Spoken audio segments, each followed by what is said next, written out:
With this hands-on practice, we're going to configure white text with transparency.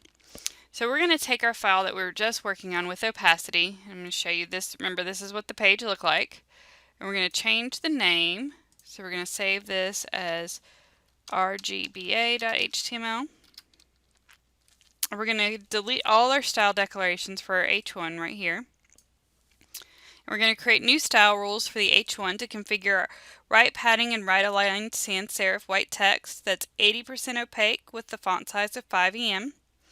And since not all browsers support the RGBA color, you're going to configure the color property twice. The first will be the standard color value that's supported by all modern browsers. The second will configure the RGBA color.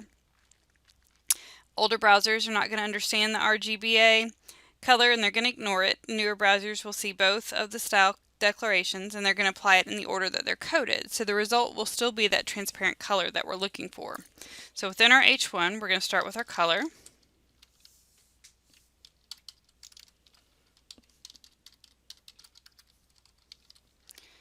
Then our RGBA color.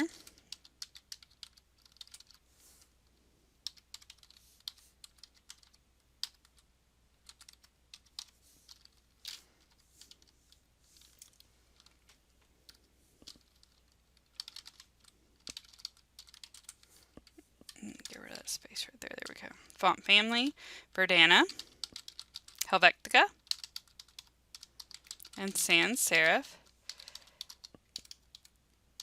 So remember that saying, I want you to apply the Verdana first. If you don't have that, go with Helvetica. If you don't have that, just give me anything that's sans serif. Font size is 5 EM. Padding right is 10 pixels. And then text align is right. So let's save that, run it.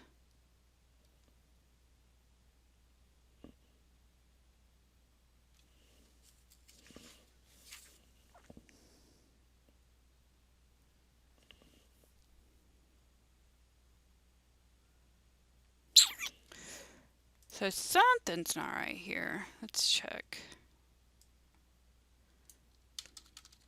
Oops.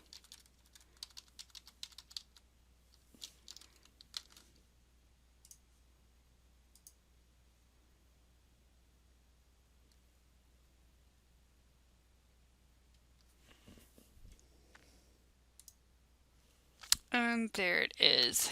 I forgot one of my 255s. I got ahead of myself. So 255. There we go. Supposed to have 4, not 3. So let's save that. Try it again. There we go. That looks much more like what I was going for. That was no. So that's when I left out the one of my 255s. This is what we're going for. So this is what we should see with our transparent text. So instead of this, by changing our code up, we can get this.